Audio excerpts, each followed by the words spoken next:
So I watched One Piece episode 1130 and here are my thoughts on this new One Piece episode.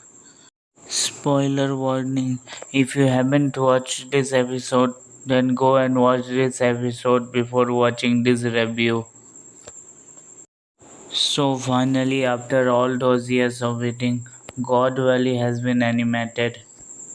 So we have a lot of things to talk about this episode. So let's talk about it.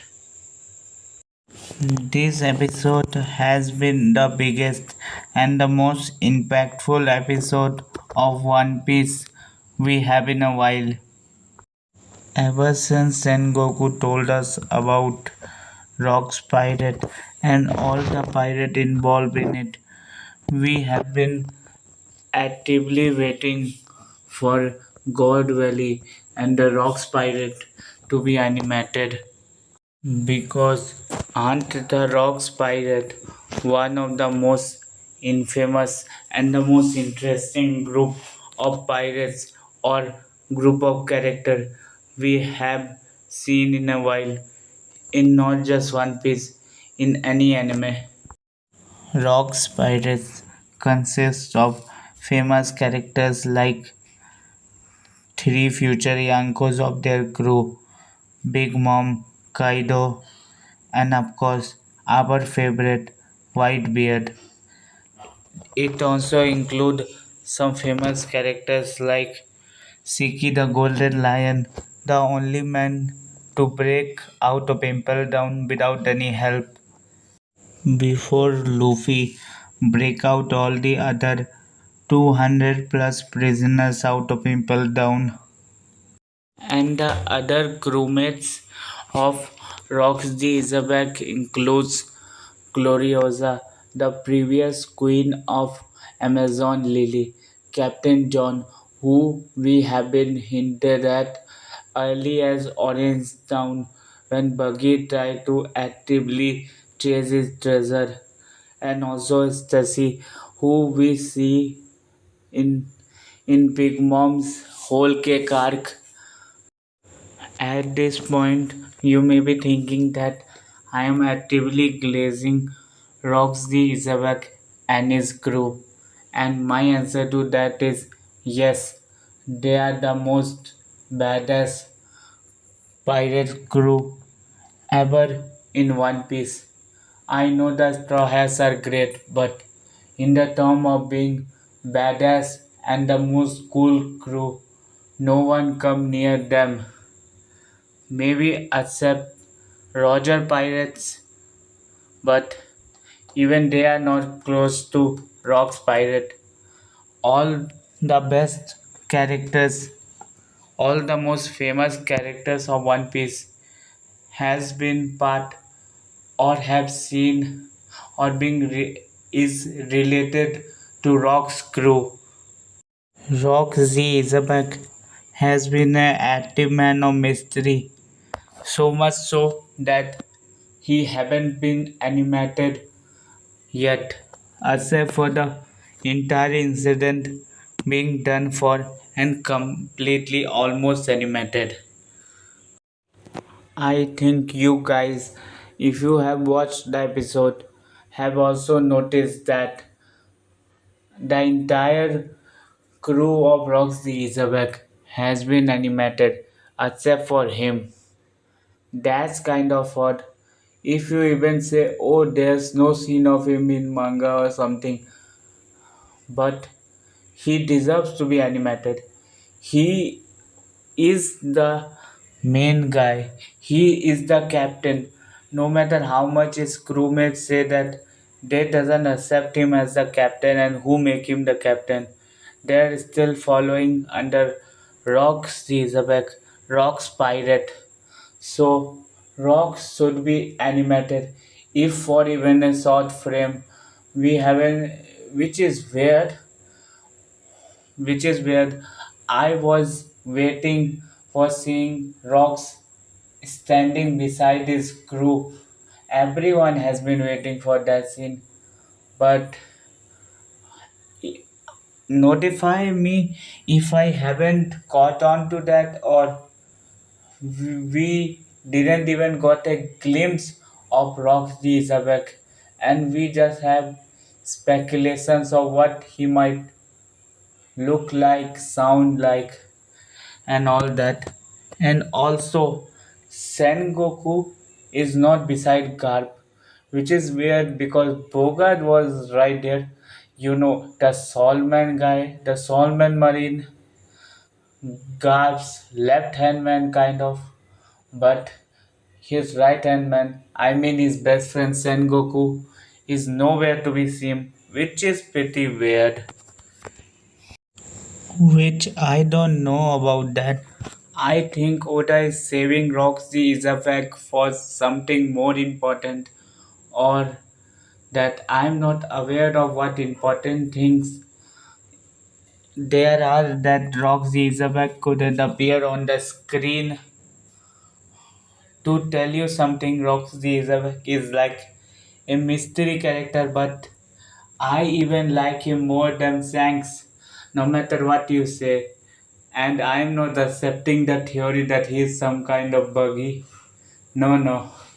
Roxy Isabek is the most coolest, possibly one of the most strongest character of One Piece, maybe ever written by Oda. Roxy Isabek's number one fan over here. Roxy Isabek and Rock's pirate glazing aside, let's talk about Kuma and his friends. Genie and Viancop has been the most crucial characters of this episode and for the entire God Valley, as the idea for escaping the island has been Viancop's, and the technical side, the one who leaked the information, has been done by Guinea. I think I have been butchering their name, but I think you understand what do I mean by saying their name. Anyways, so they leaked information to any outside sources that there are six prizes which include legendary devil fruits like possibly the op fruit, Kaido's dragon fruit, and also the pawpaw fruit. When Viancop tried to consume Kai- Kaido's dragon fruit, Pig Mom intercept and take it away from his hand. She also tried to take Kuma's devil fruit, but Kuma managed to escape and also eat the devil fruit.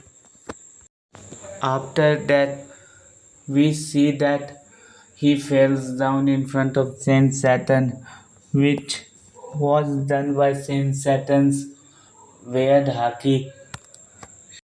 After standing up, Kuma immediately asked a question while crying. The question of why some people are born in power while others struggle due to their heritage, which Saturn just responds coldly, doesn't caring about Kuma's cry over Nika because he knew Nika wouldn't reincarnate. Also, he thought he reacted in very cold way like a celestial dragon. Speaking of the celestial dragon, we see that Figureland Garling is more cold than ever. He is just terminating people while other celestial dragons call the slave they have been hunting rabbits, rare rabbits, very rare rabbits, and we see that Saint Figel and Garling is just hunting them down like they aren't other humans, like which he killed the original king of the God Valley. However, somehow, even after Saint Saturn actively coming across Kuma managed to survive and also save 500 people and his friends, which is kind of weird, but it is also very happy. Ryankop, after some time, go to the sea to find his place in the world and explore the world, while Guinea remain with Kuma in the village. They end up in here starts Kuma's and his future wife's journey, which seemed normal at first, but at the end of the episode, we see that they are still traumatized by their slaved past and how they're kidnapped, how they were tortured, and we didn't even know how his wife were tortured, how she saw her father and mother die. In just few days more, we will be the one crying instead of Kumar and his future wife over their sad lives. So, this is it for this review. I hope that you have enjoyed this review. The highlight of this episode is obviously Rock's pirate, Roger's pirate, and Garp and other marine, and also the Holy Knights arriving to God's Valley, and we saw the possible glimpses of Rock's Valley. This is the highlight of this episode, but we we have to not forget that this episode is about to go very dark with Kuma backstory, and we are about to cry more and more. So, if you watch this video, make sure to like this video, subscribe to this channel, and turn on the notification. And comment your thoughts on this new One Piece episode and your thoughts on this new video. I will see you in my next video. Until then, bye bye.